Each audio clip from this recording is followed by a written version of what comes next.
Hi, I'm Andy Pidsley of API Sound and Visual, and this is another edition of our video walkthrough case study series where we revisit some of our past projects.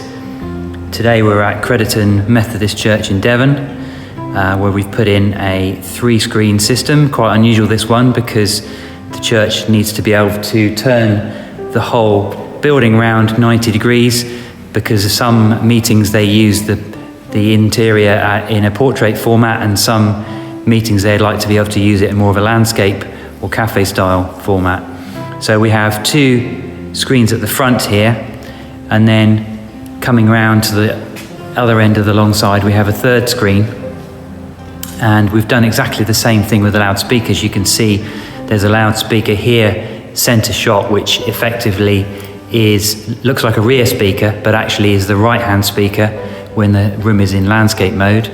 And there's another speaker just next to the hymn board there, and the left hand speaker is in front of the left hand monitor.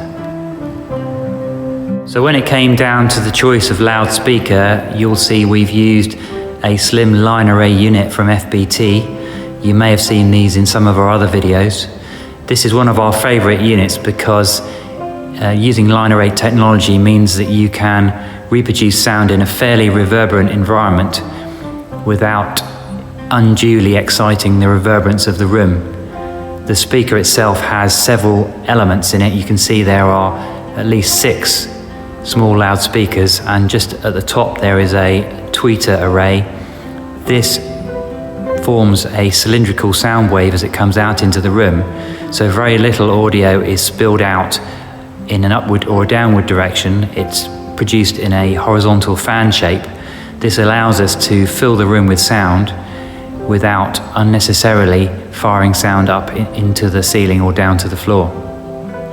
We're here down beside the front of the stage area in the church, and you can see that we've created 2 voids where on the left hand side there is a Allen Heath QSB rack mixer, and on the right hand side we have a patch panel, which is where all the incoming audio comes in, and it's also a point where we can route video signals. We've used exclusively HD-based transmission systems in the church.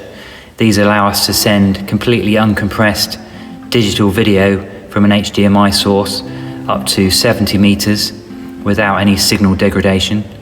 And we have several patch points around on the stage area where the church can plug in additional monitors or additional inputs for, say, a laptop, which gives them a great deal of flexibility.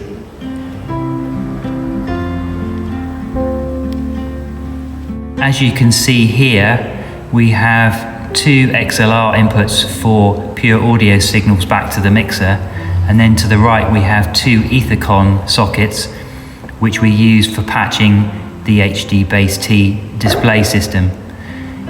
The reason we're using 𝐸𝐴HCON sockets rather than standard network points is that these are much more robust and designed for stage use, where you're plugging in and out multiple times, whereas a normal network point you might find in an office is really not that robust, because once they're used they're generally not messed about with much.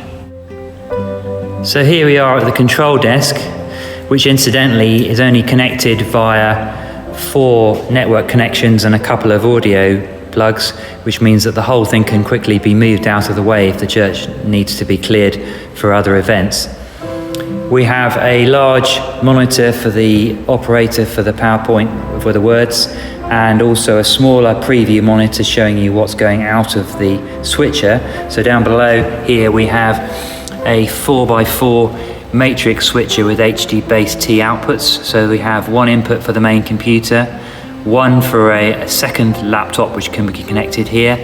There's also a Blu-ray DVD player, and the 4th one is for a socket on the stage where there can be a front laptop if needed.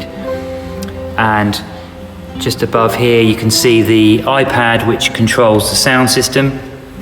This allows the customer to very simply control levels, and we have several different screens available here. If you just touch one of the symbols there, you get a fader, so you can adjust the volume for that particular channel. They also indicate along the side here levels, so you can see which are the active channels. So all in all, a simple system to operate. And for those who would like to get into more advanced operation, there's also an advanced app available on the iPad, which the church also use, which allows you to get right into the nitty-gritty of the mixer, EQ and other adjustments. Thanks for watching. Please like and subscribe to our channel. I hope that's given you a few ideas of what might be possible in your church. Take a look at our website, churchsoundsystems.co.